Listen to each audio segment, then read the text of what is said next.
여기 보시면 시험 점수를 위한 시험 최적화 수업 이렇게 돼 있죠. 제가 먼저 말씀드리고 싶은 건 저한테 배우시면 영어는 잘 못하고요. 영어 시험은 제가 무조건 1 만들어드려요.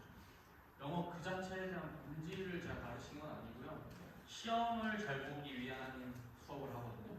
그래서 이걸 좀 명확히 하시면 좋을 것 같아요. 저희는 영어를 잘하려고 하거나 국어를 잘하려고 하거나 수학을 잘하려고 공부를 하는 게 아니고요. 시험 잘 보려고 하는 거잖아요. 그럼 그 본질을 좀 벗어나는 수업을 할 수밖에 없어요. 그걸 먼저 인지를 하셔야 됩니다.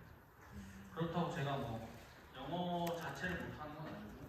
영어 번역사도 1급이고 선생님들이 생각하시는 모든 어머님들이 생각하시는 모든 시험에서 거진 다 만점이라고 생각하시면 될 것 같습니다.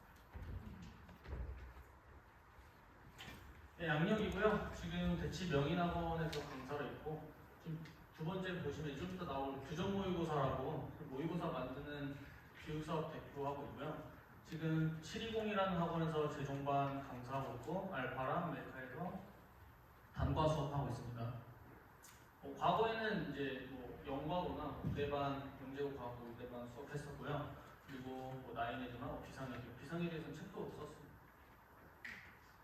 이제 가장 많이 생각하실 게 절대평가 영어라는 것에 관해서 많이 생각하실 텐데 사실상 절대평가 영어가 쉽다라는 거는 이제 좀 깨진 지가 오래됐어요. 왜냐면 1등급 비율이 5.51, 뭐 4.87, 6.25, 5.74 뭐 이렇게 돼 있는데 지금 작년 수능이 4.71이었잖아요. 지금 최근에 본 6월 모의고사에서 이제 아마 대부분의 자녀분들이 잘 못 보셨을 텐데 최근 6월 모의고사가 1등급 비율이 1.08%입니다. 1.08%. 그러면 1.08%라는 건 상대평가보다 어렵다는 얘기거든요. 근데 이게 왜 이렇게 됐는지 대충 말씀드리자면 어머님들도 그렇고 학생분들도 그렇고 기본적으로 수시를 생각한다 아니면 뭐 정시를 생각한다 라고 하시면 영어는 그래도 최소로 한 1, 2는 맞춰야지 라고 생각을 하거든요. 그러면 가장 빠르게 대입에서 가를 수 있는 평가 요소는 절대평가를 어렵게 만들면 돼요. 그럼 대학을 못 갑니다. 왜냐면 이 절대평가라고 해서 그냥 단순하게 생각할 게 아닌 게 절대평가가 되면서 얘는 표준 점수라는 게 사라졌거든요. 표준 점수가 사라지면서 발생된 문제는 성균관대랑 고려대학교를 제외하고는 그냥 전체 점수에서 5점씩 깎아요. 너 1등급 아니야? 그럼 너 5점 깎고 시작해. 너 2등급이야? 그러면 뭐 10점 깎고 이렇게 하거든요. 성균관대랑 고려대학교는 유일하게 2점 깎는 학교고 고려대학교는 깎지 않는데 그 외 학교들은 그냥 전체 점수에서 감점을 하니까 아마 점점 더 어려워지고 점점 더 먼저 준비하셔야 될 겁니다. 지금 제가 열린 수업들 중에 재수종합반 수업 말고는 거의 다 고2 수업이거든요. 요즘 대치에서는 어떻게 하냐면 고2 때 영어 1이나 2를 만들어 놓고 고3 때는 탐구나 수학, 국어 합니다.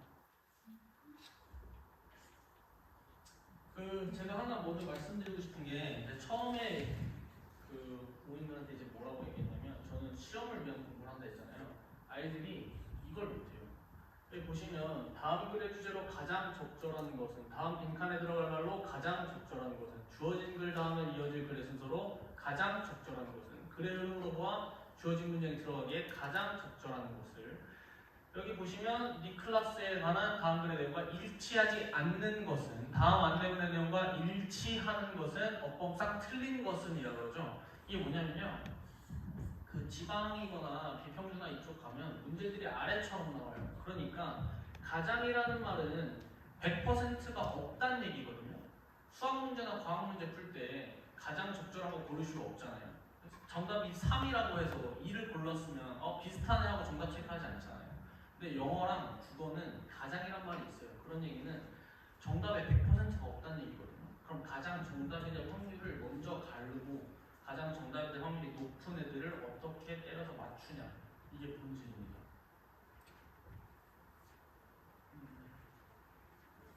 이거는 제가 따로 나눠 드릴 거거든요. 아마 홈페이지에 이제 올라갈 건데 수업 목표만 좀 대충 보자면 시험을 시험으로 접근하는 방법, 번역을 위한 공부가 아니라 1등급을 받기 위한 공부량은 첫걸음 이렇게 되어 있는데 이 이때는 이제 아이들 생각 교정하는 거예요. 영어를 어떻게 해야 시험으로 접근할 수 있는가를 따지는 거고요. 그 다음에 여기 올리프라고 되어 있죠. 오로지 두 가지 독해법을 가지고 수능 영어 파회라고 되어 있는데 이 두 가지 독해법이 어떻게 가능하냐면요. 짧게 정리해 드리자면 2018년도가 되면서 절대평가로 바뀌었고 2018년도 이전에는요 상대평가였어요.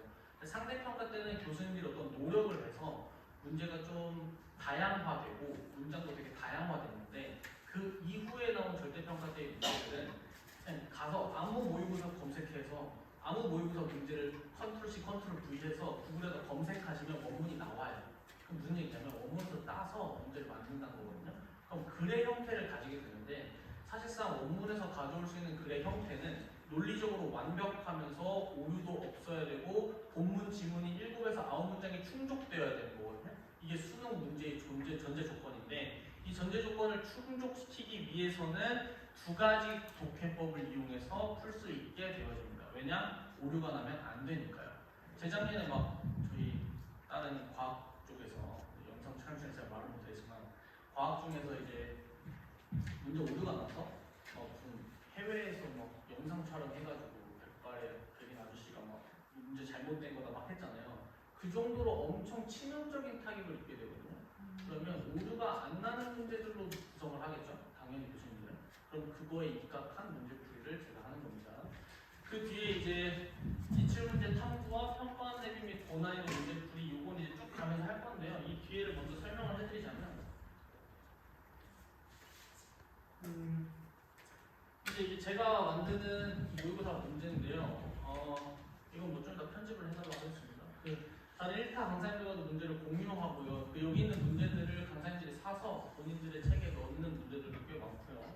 그리고 이거 규정 모의고사 애초에 사업본부가 삼성에 있어서 그래서 강사님들끼리 문제를 다 출제하고 검수하고 하거든요. 지금 이미 아까도 제가 다른 분한테 보여드렸는데 영어 같은 경우는 이번 6월 모의고사 끝나고 그 당일날 새벽부터 지금까지 300페이지씩 2개 나왔거든요, 문제가. 그래서 그거대로 해서 문제를 해설해주고 문제를 풀릴 건데요. 고1 모의고사는 당연히 다 있고요. 그리고 이 문제 풀이랑 해설을요, 제가 만든 제 문제들을 제가 직접 해설할 생각입니다. 워크북은요, 이거 보시면 좀 그렇게 이게 표지긴 하거든요. 그래서 감으로 풀지 말자, 시험으로 받아들이자, 해석으로 풀려고 하지 말자, 언어에서 프로가 없다, 그래 논리적 구성을 따지자, 교수님은 우리를 싫어한다. 이게 제 워크북이고 나머지 개념서, 개념 심화인데 워크북을 먼저 말씀드리면 워크북은 정답 제외하고 모든 게 다 들어있어서 학생들이 스스로 공부할 수 있게끔 시스템을 만들어 주는 겁니다.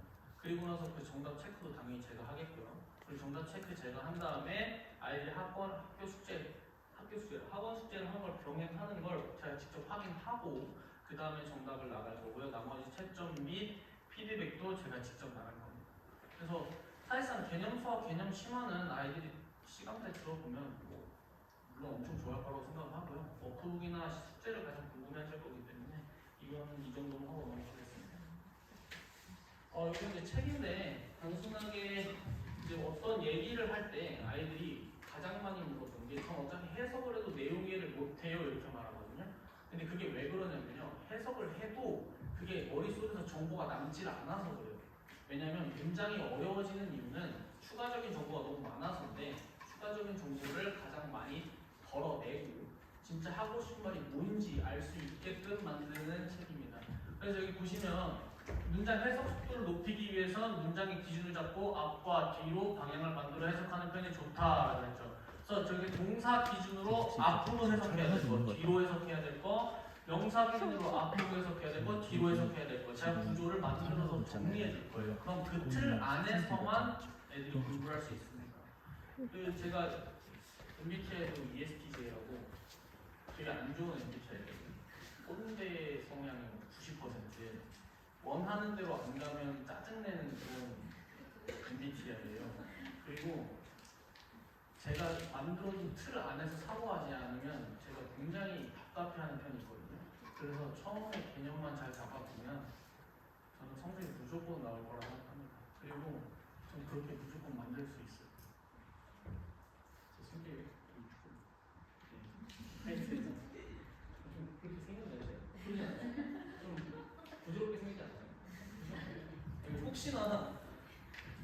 자, 여기 보시면 모양을 기억하자 이렇게 돼 있죠. 요것도 제가 틀을 만들어 준 거예요. 의미와 특징에서 어떤 부가 설명 제공하는지 위치에 따른 의미 역할 1, 2, 3, 1, 2, 3 정해놨죠. 아이들은 아주 편하게 그냥 이거 입에다 넣고 씹기만 하면 됩니다. 씹는 것도 제가 시킬 거예요. 그러니까 그냥 수업 듣고 씹기만 하면 되는 수업이라는 거 정말 기억해 주세요. 이것도 똑같습니다. 여기도 이제 독해인데 똑같이 틀이 있죠. 그리고 흥미유발 요소 어려우니까 뒤에 읽어라. 구체적 진술 내용 이해 쉬운 거 읽고 이걸로 정답 찾아라. 그리고 그 안에 있는 for example, 뭐 imagine, 고유, 뭐 이름, if, sv, 수치나열 요 정도인 것처럼 앞에서 배운 것처럼 문제를 풀면 됩니다. 이렇게 돼 있죠. 요것도 제가 틀을 만들어 주니까 그냥 씹기만 하면 됩니다. 요것도 똑같아요. 순서 배열, 주어진 문장 뒷부분 봐라. 연결사 이용해라. 대명사 이용해라. 백정현, 정연아 이런 건요 좀 단순한 건데 그냥 단순히 글을 읽을 때 갑자기 누군가가 좋다라고 할 때 난 정연이가 좋아라고 할 거면 백정현이 누군지에 대한 설명이 있어야겠죠. 그런 순으로 이해를 하는 거라고 보시면 될 것 같아요.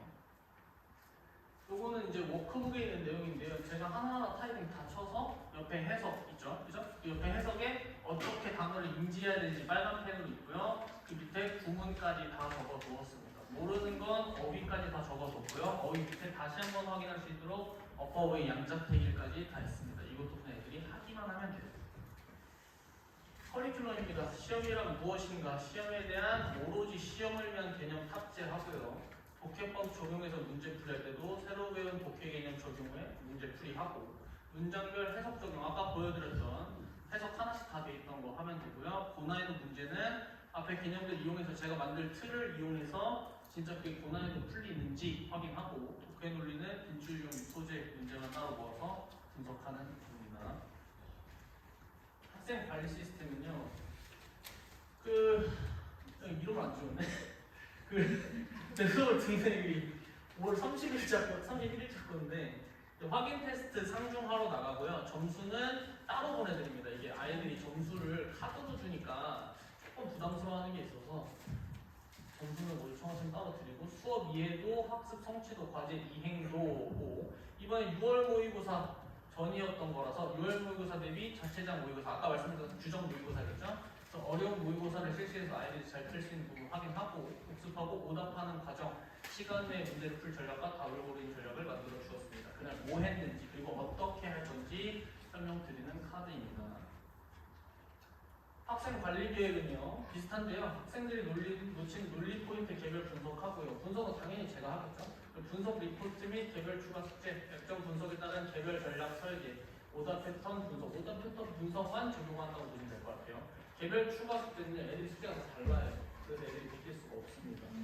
효율적인 암기 및 반복, 상중하 난이도별 단어 시험이고요. 이건 AI 기준으로 해서 이해할 때까지 계속 내용을 섞어주거든요. 만약에 어떤 애가 이걸 몇 번을 많이 틀렸다 하면 그거 입력하면 애한테 맞춰서 섞어줘요. 이거 시스템입니다. 매일 풀어야 하는 워크북 아까 말씀드렸다시피 정답제, 해석 단어, 해설지 다 들어있고요. 모든 시스템 갖춰진 워크북 제공하고 컨닝 방지를 위해서 정답제는 숫자 확인은 별도 제공하고요. 저는 이제 원래 단어도 좀 그런데 단어도 그렇고 내용 워크북도 그렇고 전체적인 내용은 어떻게 하냐면요. 전주와 그 주를 합쳐서 내요. 그러니까 전주만 내거나 이번 주만 내거나 하면 애들이 너무 빨리 휘발되더라고요. 저는 다들 저처럼 똑똑한 줄 알았는데 애들이 저만큼 똑똑하지 못하니까 아무래도 전에 있는 것까지 함께 해주는 게 좋을 것 같아요. 그리고 고2 선수능반 전용 어휘집 이거 제공하는 건요. 고1, 고2 통합어휘 2000개 이건 내신 할 때 좀 도움이 될 것 같아서 드리는 거고요. 고3 필수어휘 2000개에는 원래 고3이 기본에 한 2500단어 정도 외워야 되는데 아마 이번 6월 이후에 좀 더 늘어나지 않을까 싶어요. 이번 6월이 너무 어려워서 기존의 11년도, 11년도부터 현재까지 있는 모든 모의고사랑 수능 문제 중에 제일 어렵다고 합니다. 그래서 아마 단어는 조금 더 늘어날 수 있다 정도 먼저 말씀드리고 학생 개인별 맞춤하는 확인 테스트 수업일도 학습 성취도 과제 이행도 이런 거 다 평가하고 보내드리고 개인별 학생 분석 레포트 따로 드릴 거예요. 그리고 실전 시험 이건 아까 말씀드렸듯이 규정을 비롯한 누적 데이터를 바탕으로 해서 약점 보완하고 개별 문제 합니다. 뭐 특강은 고1, 고2, 고2, 고3 이렇게 묶여 있는데요. 고2는요, 제가 먼저 와서 앞에 거 들어야 되는지 뒤에 거 들어야 되는지를 먼저 확인을 해볼 거예요. 아마 어머님들이 체크를 하시겠죠. 아니면 제가 학원에 요청을 해서 어떻게 해야 되는지 알려주시면 어떤지를 확인을 해보고 진행할 거고요. 그 뒤에 조금 더 얘가 괜찮다면 D타임, 안 괜찮다, 좀 상태가 고1이랑 비슷하다면 R타임을 거예요. 아마 그